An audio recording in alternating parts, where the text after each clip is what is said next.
اس वजीफे को नहीं छोड़े। सख्त मुश्किल जब आती थी ना तो सहाबा पढ़ा करते थे हस्बुनल्लाहु व निअमल वकील, निअमल मौला।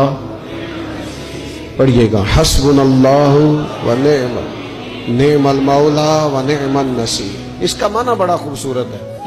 बिल्कुल सादा सा मुख्तसर सा माना करें ना तो इसका माना ये है मेरे लिए अल्लाह ही काफी है, अल्लाह मेरा मददगार है, अल्लाह बेहतरीन मददगार है, अल्लाह बेहतरीन किफायत करने वाला है। इस वजीफे को नहीं छोड़े और इसके माना समेत इसको याद रखें।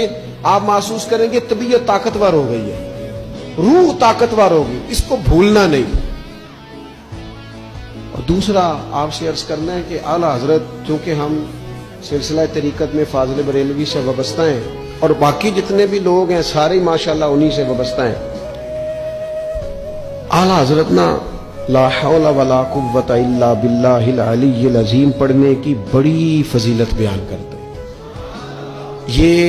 ये ऐसा वजीफा है जो सबको आता है ना माशाल्लाह। नबी पाक अलैहिस्सलाम ने फरमाया ये अल्लाह के अर्श के खजानों में से खजाना है। आला हज़रत फरमाते हैं 99 दफा पढ़ो ला हौला वला कुव्वता इल्ला बिल्लाहिल अलीय्यिल अज़ीम। फरमाया अल्लाह ताला तुम्हें 99 बीमारियों से शिफा देगा और उसमें सबसे छोटी बीमारी टेंशन की बीमारी है, सबसे छोटी बीमारी गम की बीमारी है, छोटी, बाकी बड़ी बड़ी होंगी। इस वजीफे को नहीं आपने छोड़ना और ये पाबंदी करनी है, करेंगे इंशाअल्लाह ताला। और तीसरा वजीफा है दरूद पाक।